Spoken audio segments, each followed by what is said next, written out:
Shalom, salam sejahtera bagi kita, saudara-saudara yang dikasihi Tuhan Yesus Kristus. Kita akan mendengarkan renungan harian podcast HKBP Jalan Lurah pada hari ini, Senin tanggal 26 Oktober 2020. Mari kita berdoa. Kasih karunia dan damai sejahtera dari Allah Bapa kita dan dari Yesus Kristus Tuhan kita. Amin. Firman Tuhan yang ditetapkan Huria Kristen Batak Protestan pada hari ini, yaitu dari kitab Nabi Yesaya pasal 58 ayat 11. Demikian firman Tuhan. Tuhan akan menuntun engkau senantiasa dan akan memuaskan hatimu di tanah yang kering, dan akan membaharui kekuatanmu. Engkau akan seperti taman yang diairi dengan baik, dan seperti mata air yang tidak pernah mengecewakan. Jadi saya toktong matugu-tugu ni Jahobaho, jala pasabamun naroham dia kainganan narahar. Jala papiron na holi-holim, gabi tudoson porlak nani nasiniram doho, jala songon mual nasodung marsik. Demikian firman Tuhan. Bapak, Ibu, saudara-saudara yang dikasihi Tuhan Yesus Kristus, ketika bangsa itu telah sampai di tanah mereka yang dijanjikan Tuhan Allah kepada nenek moyang mereka, maka mereka membutuhkan bantuan Tuhan, membutuhkan tuntunan Tuhan untuk membaharui pengharapan mereka.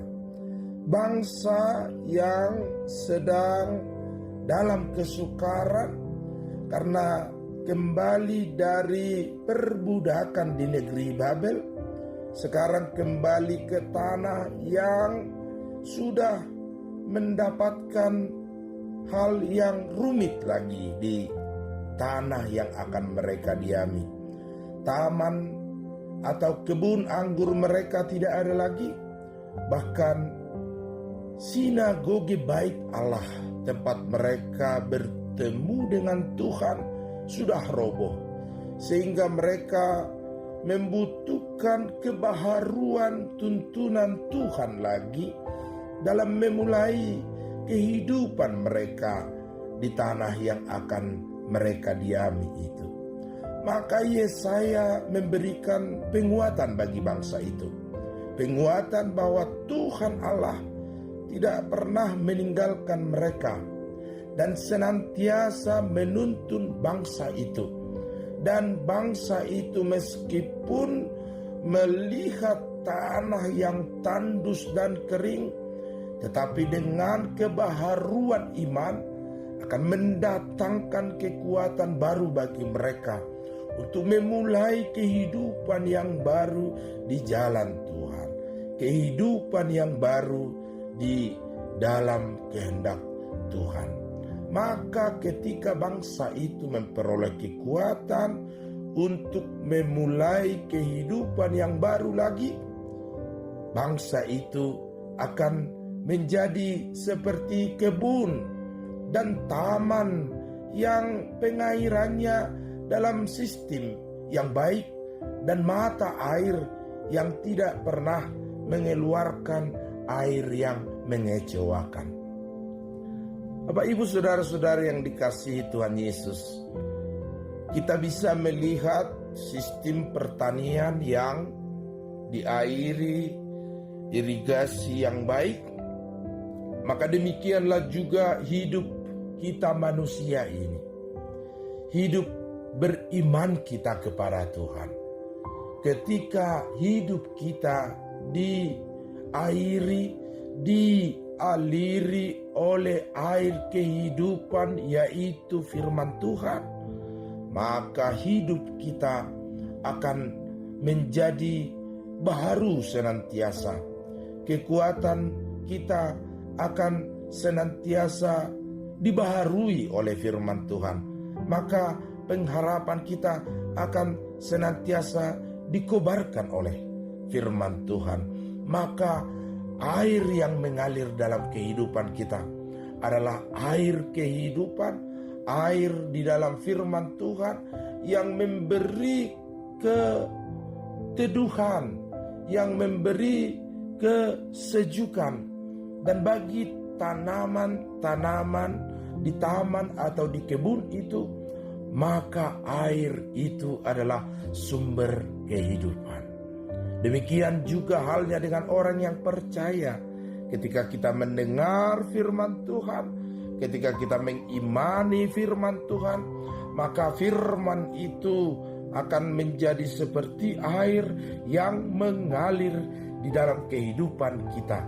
Maka imanilah firman Tuhan, maka terimalah firman Tuhan senantiasa, supaya hidup kita disejukkan, diteduhkan, dan diberi kehidupan senantiasa oleh Tuhan. Baru saja kemarin kita mendengar bahwa Yesus adalah sumber air kehidupan, bahwa Yesus adalah air kehidupan. Barang siapa yang minum air kehidupan, maka ia tidak akan haus lagi selama-lamanya. Yohanes 4 ayat 14. Ketika kita menerima air kehidupan yang dari Yesus Kristus itu, maka hidup kita akan disejukkan, hidup kita akan diteduhkan, dan yang paling penting, hidup kita akan disempurnakan oleh air kehidupan itu. Ketika kita menerima Yesus yang adalah sumber air kehidupan itu, dalam penyalipannya di kayu salib di Golgota, mengalirlah pancaran air kehidupan bagi seluruh umat yang percaya kepadanya, sehingga hidup kita menjadi seperti taman yang indah, dan hidup kita tidak akan pernah mengecewakan karena firman Tuhan itu, karena air kehidupan yang merupakan Yesus itu setiap waktu, setiap saat akan membaharui kehidupan kita senantiasa. Meskipun dalam kondisi yang sangat sukar saat ini, tetapi Tuhan menjadi sumber air kehidupan yang kekal. Amin. Mari kita berdoa. Bapa di surga, dalam masa kesukaran ini kami merasa seperti taman yang kering, tanah yang gersang, karena banyaknya kesukaran yang kami hadapi dan persoalan yang sedang melanda. Bahkan pandemi COVID-19 yang sampai saat ini belum berakhir. Kami mohon Tuhan, tolong kami, tuntun kami, baharui kehidupan kami, baharui kekuatan kami, sehingga setiap waktu air kehidupan firman itu menguasai kehidupan kami senantiasa. Berkati Tuhan hidup kami hari ini, berkenan bagi Tuhan, dan biarlah kuasa Tuhan yang melindungi, menaungi, dan menguasai hidup kami hari ini. Dalam naungan tangan Tuhan, kami mengawali dan bekerja di hari ini, mendatangkan sukacita bagi hidup kami, mendatangkan pengharapan di masa-masa sukar ini, mendatangkan kesembuhan bagi sakit penyakit kami, karena kami percaya Yesus adalah air kehidupan bagi kami. Amin. Anugerah Tuhan kita Yesus Kristus, kasih setia Allah Bapa, dan persekutuan Roh Kudus kiranya menyertai kamu sekalian. Amin.